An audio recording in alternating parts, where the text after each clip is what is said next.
When I married Clara, I genuinely believed that honesty was a foundation holding us together. We started with very little. Just a tiny apartment, late-night takeout after exhausting work days, and whispered dreams shared under dim lighting. She was everything I admired, kind, intelligent, full of life. For years, we nurtured a life built on love and mutual respect. But recently, something had changed. I couldn't quite identify when or how, but the warmth between us was fading. Clara began going out more often, explaining she needed time with friends. I didn't question it. Trust was a value I believe we both held dear. Yet, gradually, that quiet confidence I had in us began to crumble. One Friday evening, she walked into the living room with an overnight bag casually slung over her shoulder. "I'm staying at Mia's tonight," she said lightly, pressing a quick kiss to my cheek.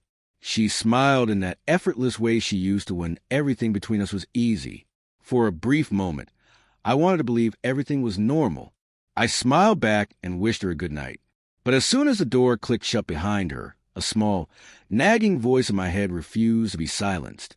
Hours later, sitting in the soft glow of the living room lamp, I couldn't shake the sense that something was wrong. My instincts wouldn't let it go. Finally, I picked up my phone and sent a quick message. "Hey, Clara said she's staying with you tonight. Hope you two are having fun catching up." I wasn't probing, just seeking reassurance. Mia's reply, however, shattered the fragile illusion I'd been clinging to. "Wait, what? Clara's not here. I haven't seen her in weeks." My stomach sank. I stared at the message repeatedly, hoping I had misread it. Maybe she had changed plans at the last moment. Maybe there was an innocent explanation. Deep down, though, I knew better. Clara's calm, confident demeanor when she left told me she wasn't worried about being caught. I forced myself to remain calm.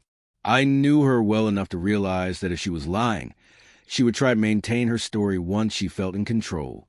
So, instead of confronting her directly, I decided to set a subtle trap. My hands trembled slightly as I typed.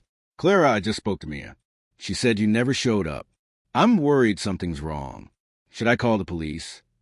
Within a minute, the familiar typing dots appeared. She was replying, "No, don't call anyone. I'm on my way home. I'll explain everything." That was all I needed to know.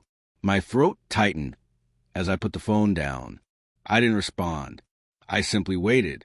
30 minutes later, the sound of her car pulling into the driveway reached me. The front door opened, and Clara stepped inside, looking disheveled and pale. Her hair was messy, her hands shaking. She tried to smile, but it quickly faltered when she noticed the expression on my face. "I can't explain," she said softly, her voice trembling. I didn't raise my voice or accuse her. I just nodded, silently prompting her to continue. "I was out with a few coworkers," she started, avoiding my gaze. "We decided to have a little night out. I didn't want to make it a big deal, and I thought if I told you I was staying at Mia's, you wouldn't worry. It was stupid. I'm sorry." Her words sounded rehearsed. The more I pressed, asking where they went, who was there, what time she met them, the more her answers wavered. She sensed my doubt. Her voice cracked, and soon tears were streaming down her cheeks. "Please," she whispered. "I didn't do anything wrong. I just didn't want to argue." I walked to the window, staring at the dark street lit by a single streetlight. I inhaled slowly before speaking. "Clara," I said quietly, "you didn't lie to avoid an argument. You lied because you thought I wouldn't find out, and that's what hurts the most." The silence afterward was suffocating. She wiped her tears and reached for my hand, but I stepped back. "You broke something tonight," I said in a barely audible voice, "and I don't know if it can ever be fixed." She didn't argue. She just stood there, defeated.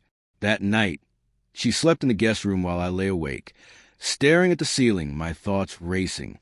I replayed every small detail I'd ignored. The late-night messages, the sudden new perfume, the strange smiles when she thought I wasn't watching. By morning, the house was quiet again. She had already left for work, leaving a note on the kitchen counter. "I'll do anything to earn your trust back," it read. I folded it carefully and tucked it into a drawer. Perhaps she meant it. Perhaps not. But deep down, I knew the truth. Even if she hadn't physically crossed a line, she had already crossed it in spirit.